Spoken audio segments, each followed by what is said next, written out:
ನಮಸ್ಕಾರ, ನೀವು ನೋಡ್ತಿದ್ದೀರಾ ಸ್ಪೀಡ್ ನ್ಯೂಸ್ ಕನ್ನಡ. ನಾನು ಪ್ರಿಯಾ ಸೋಮೇಶ್. ಜೀವಾವಧಿ ಶಿಕ್ಷೆಗೆ ತಡೆಯಾಜ್ಞೆ ಮತ್ತು ಜಾಮೀನು ನೀಡುವಂತೆ ಹೈಕೋರ್ಟ್ ಬಳಿ ವಿನಯ್ ಕುಲಕರ್ಣಿ ಅವರು ಮನವಿಯನ್ನ ಮಾಡಿದ್ರು. ಕೊನೆಗೂ ಕೂಡ ವಾದ ವಿವಾದವನ್ನ ಆಲಿಸಿದಂತಹ ನ್ಯಾಯಪೀಠ ಇವತ್ತು ಮಹತ್ವದ ತೀರ್ಪನ್ನ ನೀಡಿದೆ. ಯೋಗೀಶ್ ಗೌಡ ಕೊಲೆ ಪ್ರಕರಣದಲ್ಲಿ ಜೀವಾವಧಿ ಶಿಕ್ಷೆಗೆ ಗುರಿಯಾಗಿರುವಂತಹ ವಿನಯ್ ಕುಲಕರ್ಣಿಗೆ ಇವತ್ತು ಜಾಮೀನು ಸಿಕ್ಕಿದೆ. ವಿನಯ್ ಕುಲಕರ್ಣಿ ಅವರಿಗೆ ಜಾಮೀನು ಸಿಕ್ಕಿದೆ. 5 ಲಕ್ಷ ರೂಪಾಯಿ ಬಾಂಡು, ಅದ್ರ ಜೊತೆಗೆ 2 ಶೂರಿಟಿ. ದೇಶ ಬಿಟ್ಟು ವಿನಯ್ ಕುಲಕರ್ಣಿ ಅವರು ಹೋಗಂಗಿಲ್ಲ. ಅದ್ರ ಜೊತೆಗೆ ಧಾರವಾಡಕ್ಕೆ ಬೇಕಾದ್ರೆ ಹೋಗಬಹುದು, ಆದರೆ ದೇಶ ಬಿಟ್ಟು ಹೋಗಂಗಿಲ್ಲ ಅಂತ ಹೇಳ್ಬಿಟ್ಟು ಫೈನಲಿ ವಿನಯ್ ಕುಲಕರ್ಣಿ ಅವರು ಹೋರಾಟವನ್ನೇ ಮಾಡ್ತಾ ಇದ್ರು. ಜೈಲಿಂದ ಯಾವಾಗ ಆಚೆ ಬರ್ತೀನೋ, ಜಾಮೀನು ಯಾವಾಗ ಸಿಕ್ಕುತ್ತೋ, ಯಾವಾಗ ಹೊರಗಡೆ ಬರ್ತೀನೋ ಅಂತ. ಕೊನೆಗೂ ಕೂಡ ನ್ಯಾಯಪೀಠ ಇಂದು ಮಹತ್ವದ ತೀರ್ಪನ್ನ ನೀಡಿದೆ. ಆದರೆ ಅದಕ್ಕೂ ಕೂಡ ಒಂದಷ್ಟು ಶೂರಿಟಿಗಳು, 5 ಲಕ್ಷ ರೂಪಾಯಿಯ ಬಾಂಡು, 2 ಶೂರಿಟಿ ಕೊಡಬೇಕು ಅಂತ ಆಗಿತ್ತು. ಆದರೆ ವಿನಯ್ ಕುಲಕರ್ಣಿ ಅವರು ಜೈಲಿನಿಂದ ಹೊರಗಡೆ ಬಂದಿದ್ದಾರೆ.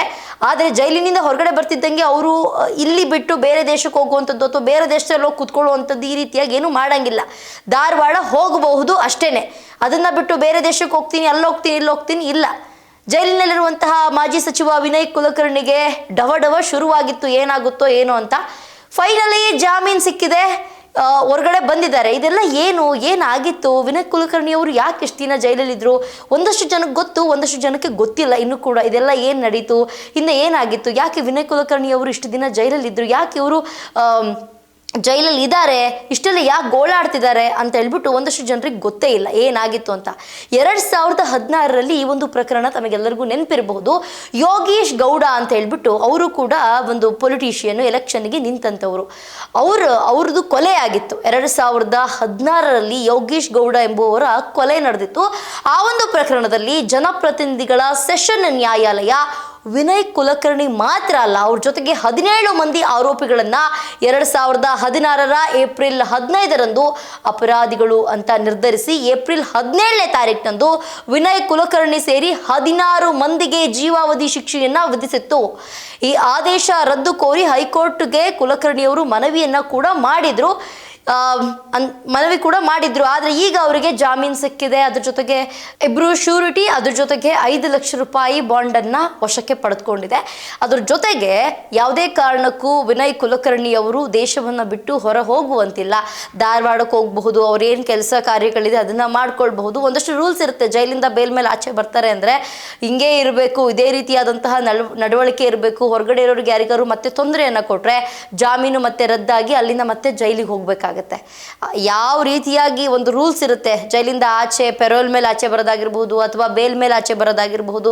ಈ ರೀತಿಯಾಗಿ ಆಚೆ ಬಂದರೆ, ಜಾಮೀನ್ ಮೇಲೆಲ್ಲ ಆಚೆ ಬಂದರೆ ಅದಕ್ಕಿಂತ ಒಂದು ರೂಲ್ಸ್ ಇದೆ, ಒಂದು ಕಟ್ಟುಪಾಡು ಅಂತಿದೆ. ಅದೇ ರೀತಿಯಾಗಿ ಇರಬೇಕು.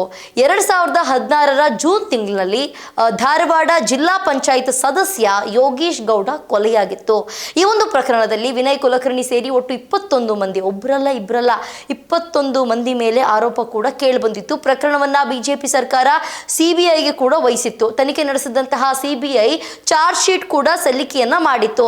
ಸೋಮಶೇಖರ್ ನ್ಯಾಮಗೌಡ ಹಾಗೂ ವಾಸುದೇವ್ ನೀಲೇಕಣಿಯನ್ನ ಕೋರ್ಟ್ ಖುಲಾಸೆಗೊಳಿಸಿತ್ತು. ಯಾಕಂದ್ರೆ ಇಬ್ರು ನಿರ್ದೋಷಿಗಳು ಅಂತ ಹೇಳ್ಬಿಟ್ಟು ಅವರನ್ನ ಬಿಟ್ಟು ಉಳಿದವರನ್ನ ಸಿಬಿಐ ವಶಕ್ಕೆ ಪಡೆದುಕೊಂಡಿತ್ತು. ಬಳಿಕ ಬೌರಿಂಗ್ ಆಸ್ಪತ್ರೆಯಲ್ಲಿ 17 ಅಪರಾಧಿಗಳ ವೈದ್ಯಕೀಯ ಪರೀಕ್ಷೆಯನ್ನ ನಡೆಸಿ ಪರಪ್ಪನ ಅಗ್ರಹಾರಕ್ಕೆ ಶಿಫ್ಟ್ ಕೂಡ ಮಾಡಲಾಗಿತ್ತು. ಬಳಿಕ ಆದೇಶವನ್ನ ಪ್ರಕಟಿಸಿದಂತಹ ಕೋರ್ಟ್ ಶಾಸಕ ವಿನಯ್ ಕುಲಕರ್ಣಿ ಸೇರಿ 16 ಆರೋಪಿಗಳಿಗೆ ಜೀವಾವಧಿ ಶಿಕ್ಷೆ ಕೂಡ ಆಗಿತ್ತು. ಇನ್ಸ್ಪೆಕ್ಟರ್ ಚೆನ್ನಕೇಶವ ಟಿಂಕರೀಕರ್ ಅನ್ನುವಂಥವರಿಗೆ ತಮ್ಮೆಲ್ಲರಿಗೂ ಗೊತ್ತಿರಬಹುದು. ಅವರು ಕೂಡ ಈ ಒಂದು ಕೇಸನ್ನು ಹ್ಯಾಂಡಲ್ ಮಾಡಿದಂಥವ್ರು. ಅವರಿಗೆ 7 ವರ್ಷ ಜೈಲು ಶಿಕ್ಷೆಯನ್ನು ವಿಧಿಸಿತ್ತು. ಆದರೆ ಈಗ ಕೊನೆಗೂ ಕೂಡ ವಿನಯ್ ಕುಲಕರ್ಣಿಗೆ ಬಿಗ್ ರಿಲೀಫ್ ಅಂತಾನೆ ಹೇಳ್ಬಹುದು. ಅಂತೂ ಇಂತೂ ಜಾಮೀನು ಮೇಲೆ ವಿನಯ್ ಕುಲಕರ್ಣಿ ಅವರು ಆಚೆ ಬಂದಿದ್ದಾರೆ. ಇದಾಗಿತ್ತು ಇವತ್ತಿನ ವಿಶೇಷ. ನೋಡ್ತಾ ಇರಿ ಸ್ಪೀಡ್ ನ್ಯೂಸ್ ಕನ್ನಡ. ಸುದ್ದಿ ನಿಮ್ಮದು, ವೇಗ ನಮ್ಮದು.